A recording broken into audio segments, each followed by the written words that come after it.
இன்று நவம்பர் 26 சட்டமும் நீதியும் யாருக்கும் சமம் என்கிறோம். ஆனால் அவை இத்தனை காலமாய் வெறும் வாக்கியங்களாய்தான் எமக்கு அறிமுகமாக இருந்தன. ஆனால் இப்போது நடந்து கொண்டிருக்கக்கூடிய சில மாற்றங்களால் முதலாய் உணரத் தொடங்கி இருக்கிறோம். 3 முக்கிய விவகாரங்களை பற்றி இன்று நாம் இந்த வீடியோ பதிவில் பார்க்கலாம். இந்த 3 விவகாரங்களிலும் சம்பந்தப்பட்ட கதாநாயகர்கள் கடந்த காலங்களில் சட்டத்துக்கு பல மடங்கு மேலே இருந்தார்கள் என்பதையும், இப்போது அவர்களுக்கு எதிராக எந்தவித சமரசமும் இன்றி சட்டமும் ஒழுங்கும் தன் கடமையை செய்ய தயாராகி கொண்டிருப்பதையும் இந்த 3 கதைகளையும் கேட்டு முடியும் போது நீங்கள் நிச்சயமாக உணர்வீர்கள். மட்டக்களப்பில் வசிக்கும் அம்பேபிட்டிய சுமண தேரரை உங்களுக்கு தெரியும். அவரது பேச்சும் நடவடிக்கைகளும் எப்பேற்பட்டது என்று புதிதாக சொல்ல ஒன்றுமில்லை. இனவாத கருத்துக்களுக்கு பெயர் போன அம்பேபிட்டிய சுமண தேரரை ICCPR சட்டத்தின் கீழ் கைது செய்து நீதிமன்றத்தில் நிறுத்துமாறு சட்டமா அதிபர் போலீசாருக்கு நேற்றைய தினம் உத்தரவு வழங்கியிருக்கிறார். தெற்கில் வசிக்கும் ஒவ்வொரு தமிழனையும் வெட்டி கொலை செய்ய போவதாக சில வருடங்களுக்கு முன்னர் படு பயங்கரமாக கத்தி ஆர்ப்பாட்டம் செய்திருந்தார் அம்பேபிட்டிய சுமண தேரர். போலீஸ் உயரதிகாரிகள் முன்னிலையில் எந்தவித அறமுமின்றி, ஒரு துறவிக்குரிய எந்தவித லட்சணமும் இன்றி சுமண தேரர் தெரிவித்த கருத்துக்கள் தமிழ் மக்களின் நெஞ்சங்களை மட்டுமல்ல, இந்த நாட்டில் சட்டத்தின் ஆட்சியை நாடும் அனைவரது உள்ளங்களையும் காயப்படுத்தி இருந்தன. 2023 அக்டோபர் மாதம் இது தொடர்பாக தனுக்க ரஞ்சன காந்தம என்ற வழக்கறிஞரால் முறைப்பாடும் செய்யப்பட்டது.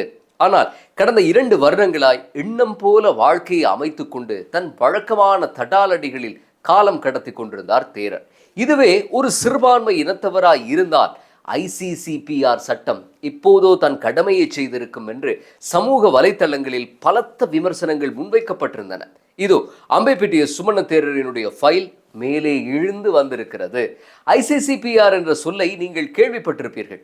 இந்த நாட்டில் சிறுபான்மையினராய் பிறந்தவர்களுக்கு PTA எனப்படும் பயங்கரவாத தடை சட்டத்தை போலவே மிகவும் பரிச்சயமான ஒரு சட்டமூலம் அது.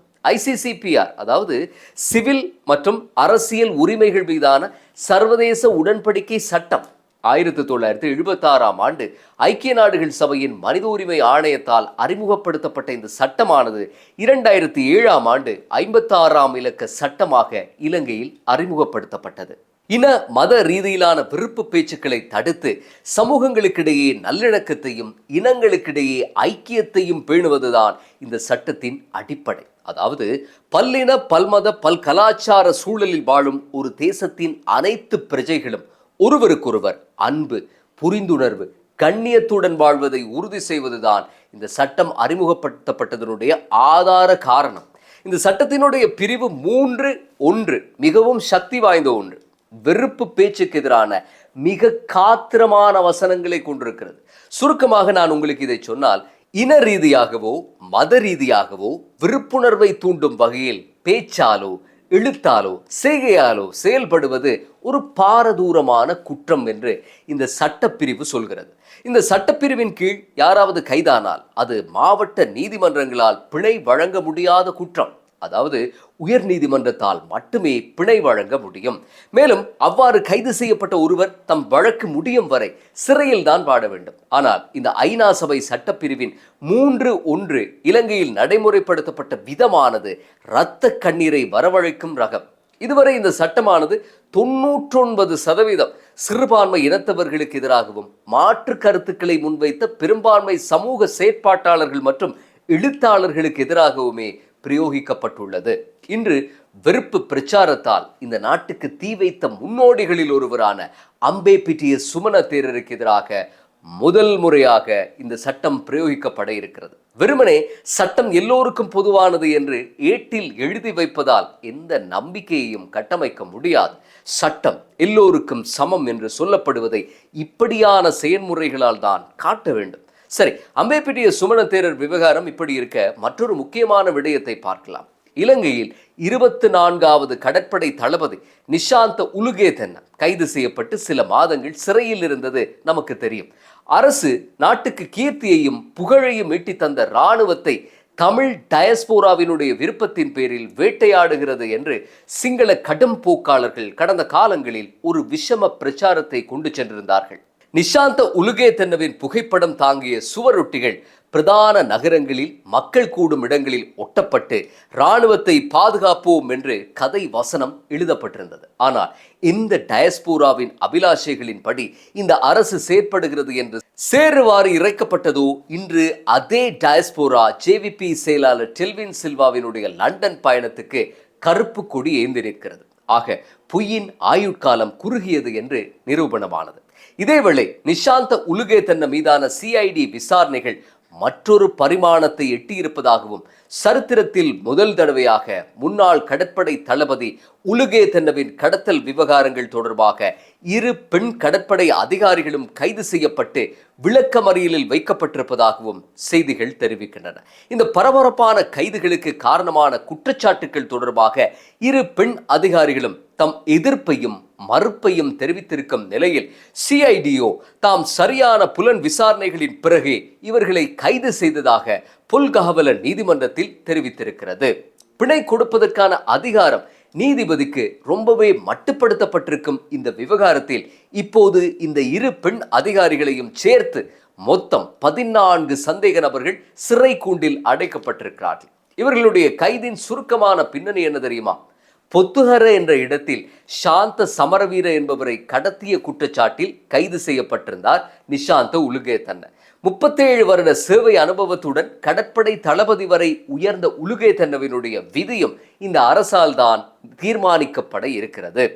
திருகோணமலை கடற்படை தளத்தில் வதை முகாம் ஒன்று இருந்ததாகவும் அதில் 50-60 பேர் அளவில் கடத்தப்பட்டு கொண்டு வரப்பட்டதாகவும் அதில் 2 வெள்ளைக்காரர்களும் இருந்ததாகவும் இந்த பயங்கரங்கள் எல்லாம் நடக்கும்போது தான் கடற்படையின் புலனாய்வு பிரிவின் தலைவராய் இருந்ததாகவும் திடுக்கிடும் வாக்குமூலம் கொடுத்திருந்தார் நிஷாந்த உலுகேதன்ன. ஆனால் 79 பேர் அளவில் கன் சைட் எனப்படும் இந்த வதை முகாமில் அடைக்கப்பட்டிருந்ததாக தரிந்து உடுவேகிதரவினுடைய யூடியூப் சேனலில் ஒரு நேர்காணலில் சொல்லப்படுகிறது. இதேவேளை இந்த வழக்கு மிக தீர்மானமிக்க ஒரு கட்டத்தை அடையும் என்றும் இப்படி ஆட்களை கடத்தி காணாமலாக்கிய நபர்களுக்கு மீட்சியே கிடைக்கக்கூடாது என்றும் சட்டத்தின் ஆட்சியை நம்பும் பலரும் நாடுகின்றனர்.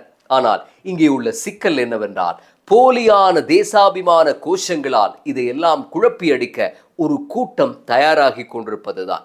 பொதுஜன பெரமுனவும் வீரவன்சவும் கம்மன் பிளவும் சிஐடியின் இந்த விசாரணைகளுக்கு எதிராக கூப்பாடு போட்டுக்கொண்டு வழக்கமான தமது அரசியலை செய்ய போவது நிச்சயம். ஆனால் அரசு இந்த கைதிகளினுடைய பின்னணியை அழுத்தம் திருத்தமாக பொதுமக்களிடம் கொண்டு போய் சேர்க்க வேண்டும். அப்படி அல்லாத பட்சத்தில் இந்த போலி பிரச்சாரங்களை நம்பவும் ஒரு கூட்டம் கூடிவிடும். சிஐடி பணிப்பாளர் ஷானி அபேசேகரவின் ஒரு ரகசிய ஆபரேஷனுடன் சம்பந்தப்பட்ட சட்டமும் நீதியும் யாருக்கும் வளைந்து கொடுக்காது என்று உணர்த்தும் அடுத்த விவகாரத்தை பார்க்கலாம். முன்னாள் ஜனாதிபதி ரணில் விக்ரமசிங்க தன்னுடைய மனைவியின் பட்டமளிப்பு விழாவை பார்க்க சென்றதற்காக செலவு செய்த 1,66,00,000 ரூபாய் பணம் தொடர்பான விசாரணைகளில் தலைமை வகிப்பதால் மிக அண்மையில் ஷானி அபேசேகர மீண்டும் பேசுபொருளாகி இருக்கிறார். ரணில் கைது செய்யப்பட்ட அமளி துமளிகளை புதிதாய் விவரிக்க தேவையில்லை. 25,000 ரூபாய்க்கு மேற்பட்ட பொது சொத்துக்களுக்கு சேதாரம் ஏற்படுத்தினால் வழக்கு முடியும் வரை பிணை வழங்க முடியாது என்றும் விளக்கமறியலில் வைக்க வேண்டும் என்றும் சொல்கிறது சட்ட புத்தகம். ஆனால் அதில் சொல்லப்படும் விசேட நிபந்தனைகளில் பிணை வழங்கலாம் என்ற வாக்கியத்தை இந்த உலகத்தில் ரணிலை தவிர யாரும் இத்தனை சிறப்பாய் பாவித்திருக்க மாட்டார்கள். ரணிலுக்கு பிணை பெறுவதற்காக அவருக்கு இருப்பதாக கூறப்பட்ட நோய்கள் உங்களுக்கு ஞாபகம் இருக்கிறதா? இதயம் பலவீனமடைந்து போயிருக்கிறது. இதயத்துக்கான 4 குழாய்களில் அடைப்பு இருக்கிறது. இதில் ஒரு குழாயில் 100% அடைப்பு இருக்கிறது. இந்த குழாய் இதயத்துக்கு அண்மித்து காணப்படுவதால் சத்திர சிகிச்சை கூட செய்ய முடியாது. மருத்துவ ஆலோசனைகளுக்கு அமையவே சிகிச்சை செய்ய வேண்டி இருக்கிறது என்றெல்லாம் வாசித்து கொண்டு போன ரணிலின் சட்டத்தரணி இது தவிர சிறுநீரக நோய், நீரிழிவு நோய், உடலில் சோடியம் குறைபாடு, உயர் குருதி அழுத்தம், நுரையீரல் நோய் எல்லாம் இருப்பதாக அடுக்கி கொண்டு போனார். சட்டமா அதிபர் திணைக்களம் சார்பாக பிரதி சொலிசிட்டர் ஜெனரல் திலீப பீரிஸ் ரணிலுக்கு பிணை வழங்க கூடாது என்று ஒற்றை காலில் நின்ற போதிலும் ரணிலுக்கு கோட்டை நீதவான் நீதிமன்றம் பிணை வழங்கியது. நீதிமன்றம் கேட்காமலேயே 5 விசேட மருத்துவர்கள் உறுதிப்படுத்திய ரணிலின் நோய் பட்டோலை சமர்ப்பிக்கப்பட்டதுதான் இங்கு மிகப்பெரிய ஆச்சரியம். கொழும்பு தேசிய வைத்தியசாலையின் ICU பிரிவு என்பது நோய் முற்றிய நிலையில் இருக்கக்கூடிய ஒருவருக்கு எத்தனை முக்கியம் என்று நமக்கு தெரியும். ரணில் அன்று பறித்தது இந்த நாட்டில் வரி கட்டும் ஒரு சாமானியனின் கட்டிலை. இத்தனை பாரதூரமான நோய் உள்ளதாக கூறப்பட்ட ரணில் முன்னாள் பிரிட்டன் பிரதமர் பாரிஸ் ஜான்சனின் தட்டிமனான புத்தகம் ஒன்றை தூக்கி கொண்டிருந்ததன் மூலம் ஒட்டுமொத்த நாட்டின் சிஸ்டத்தையே கேலி கூத்தாக்கினார். பிணை பெற்று போகும்போது மறக்காமல் ஒரு சில கட்சி உறுப்பினர்களோடு போட்டோ எடுத்துக்கொண்டு சென்றார். அதன் பின்னர் மஹிந்த ராஜபக்சவை தரிசிக்க தங்கல்லைக்கும் சென்றார். இந்த வாரம் ஜீவன் தொண்டமானின் திருமணத்துக்கு இந்தியா சென்றிருக்கிறார். ரணிலுக்கு 76 வயதாகிறது. நமது நாட்டில் ரணில் வயதையொத்த யாராவது இருந்தால், அதுவும் இப்படியெல்லாம் நோய்களோடு இருந்தால், இந்தியாவுக்கு போவது எப்படி போனாலும் ஆடை மாற்ற அடுத்தவரின் உதவியை நாடி இருப்பார்கள். ஆனால் ரணிலது பொல்லாத நோய்களோ பிணை கிடைத்ததும் சரியாகிவிட்டது என்றுதான் சொல்ல தோன்றுகிறது. இதேவேளை ரணிலது லண்டன் பயணம் தொடர்பான விசாரணைகள் துரிதப்படுத்தப்பட்டிருப்பதாகவும் அவர் மீண்டும் கைதாக கூடும் என்றும் சில சமூக ஊடகங்கள் தெரிவிக்கின்றன. ரணில் தரப்பு ஆரம்பத்திலிருந்தே ரணிலுக்கு வால்வர்ஹாம்ப்டன் பல்கலைக்கழகத்திலிருந்து வந்த முறையான அழைப்பிதழின் பெயரில் தான் அவர் லண்டன் சென்றதாய் சொன்னது. ஆனால் அப்படி எதுவுமே இல்லை என்றும் இது ஒரு தனிப்பட்ட பயணம் என்றும் நிரூபணமாகி இருப்பதாகவும் சுதாந்த லாக் போன்ற யூடியூப் தளங்கள் தெரிவிக்கின்றன. இலங்கையில் இருந்து ஒரு சிஐடி அணியை சட்டமா அதிபருக்கு கூட சொல்லாமல் லண்டனுக்கு அனுப்பி வைத்தது ஷானி அபேசேகர தரப்பு. முறையாய் ஒப்புதல் எடுக்காமல் சிஐடி இப்படி ஒரு தீர்மானத்தை எடுக்க முடியாது என்று சில ஊடகங்கள் வியாக்கியானம் சொல்லின. ஆனால் அப்படி எதுவும் தேவையில்லை என்று அதற்கு எதிர்கருத்தும் முன்வைக்கப்பட்டது. இது இப்படியோ லண்டனுக்கு சென்ற சிஐடி ரணில் ஜனாதிபதியாக இருந்தபோது பிரித்தானியாவுக்கான இலங்கை தூதுவராய் இருந்தவரும் இப்போது லண்டனில் வசிப்பவருமான சரோஜா சிறிசேனவை விசாரித்தது.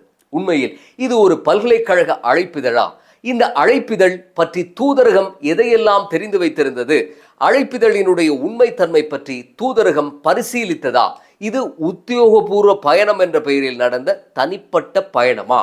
ரணில் லண்டன் வந்தது முதல் நாடு திரும்பியது வரை தூதரகம் செய்த சேவைகள் என்ன என்று பல தரப்பட்ட விடயங்கள் விசாரணை செய்யப்பட்டதாகவும், சரோஜா சிறிசேனவுக்கு மேலதிகமாக மேலும் சில இந்நாள் முன்னாள் அதிகாரிகளும் விசாரணை செய்யப்பட்டதாகவும், அனைத்து விசாரணைகளும் வெற்றிகரமாக முடிந்துவிட்டதாகவும் செய்திகள் தெரிவிக்கின்றன.